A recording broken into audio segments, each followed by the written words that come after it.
বিসমিল্লাহির রহমানির রহিম। সংযুক্ত আরব আমিরাত প্রবাসী বাংলাদেশি ভাই ও বোনেরা, আসসালামু আলাইকুম।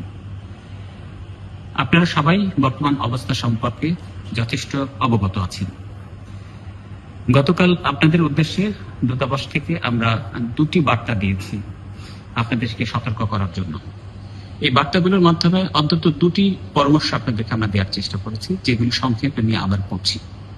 এক, সবাই নিরাপদ অবস্থানে থাকুন। নিতান্ত অতি জরুরি না হলে ঘর থেকে বের হবেন না। পাসপোর্ট, আমিরাত আইডি, নগদ দিরহাম, শুকনো খাবার, পানি ইত্যাদি হাতের কাছে রাখুন। কোনো জমায়েত করবেন না। আরব আমিরাত সরকারের নির্দেশ মেনে চলুন। 2, গুজবে কান দিবেন না। বিভ্রান্তিমূলক পোস্ট দেওয়া এবং শেয়ার করা থেকে বিরত থাকুন। আমিরাতে এটি একটি দণ্ডনীয় অপরাধ। আমাদের দূতাবাস আগামীকাল সোমবার খোলা থাকবে।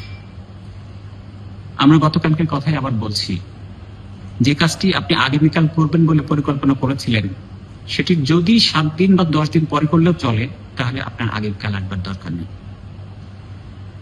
যদি এমন জরুরি হয় যে সেটা আপনার আগামীকালকেই করতে হবে, কেবলমাত্র সেক্ষেত্রে আসুন, আমাদেরকে আপনারা দূতাবাসে পাবেন।